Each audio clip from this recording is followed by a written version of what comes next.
Okay. Next up, we are going to graph a secant function. All right, again, so the main thing you guys want to try and remember is that identify what it's the reciprocal of, right? Secant is the reciprocal of cosine, okay? So your amplitude is 1/2. Your k value is 2.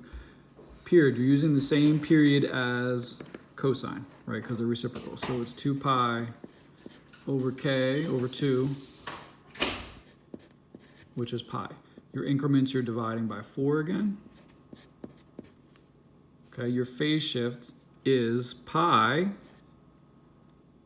Yes, you said it, divided by 2. Very nice. And you're going to the right. And your vertical is a -2. Okay, all right, now labeling. You're going by, again, use your increments. You're going by quarters. 1 pi over 4, 2 pi over 4, 3 pi over 4, 4 pi over 4. Okay, and then do the negative ones.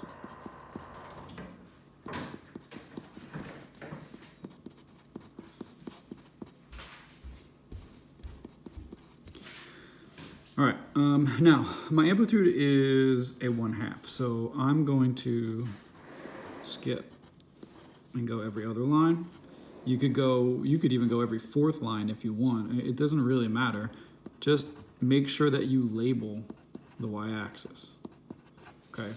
I think some of you guys just assume that it's 1, 2, 3, 4, -1, but don't label it.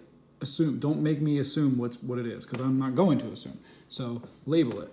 Okay. Make sure you make sure you're doing that and you're labeling, whether you want to go every line, every other line, every 3rd line, whatever you want. Okay, so pi over 2 is where we're starting at. Okay, and then we got 3 pi over 4 and pi. If you want to keep going, you can. You obviously don't need to, but you can. All right, and then so we're drawing out the cosine is 1, 0, -1, 0, 1, 0, -1, 0, 1. Okay, but that's cosine. We don't want cosine, we want secant, right? So we're looking at 1, undefined, -1, undefined, 1, undefined, -1, undefined, 1. Right? So at pi over 2, now remember you're starting here in the middle. At pi over 2, you're plugging in 1. So it's going to be a 1/2 times 1 minus 2, which is going to give you -1/2. Okay, and then what's next? As you move down, you're going undefined. And then you're plugging in the -1.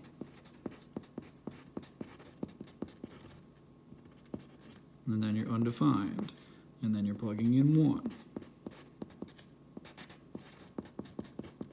Okay, again, you don't need to go that far if you don't want to. Because that's technically beyond where you have to graph, but again, some people like to because it helps them with their pattern.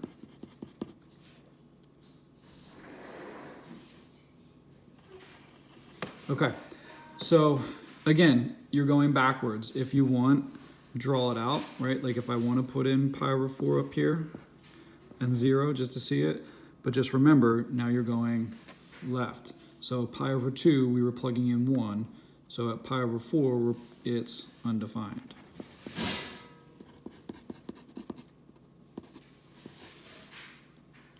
At 0, you're plugging in -1. Okay, so that's what you're going to do for those. So just, and then if you need to keep going, keep following it. Or if you can kind of figure out what's happening here, then do it that way, right? You've got an undefined, and then you're at -1.5, and then undefined, and -2.5. Okay. So there's your points. Now to make your actual graph, right? Remember, if you're confused about whether this should open up or down, remember that you're never gonna have, you should always have a gap in the middle, right? So these, if you kind of look at these are the bottom points and these are the top points technically, like these are the higher ones, these are the lower ones. The lower ones always go down, the higher ones always go up. Lower ones down, higher ones up, lower ones down. And there you go. Okay, and that's the secant graph.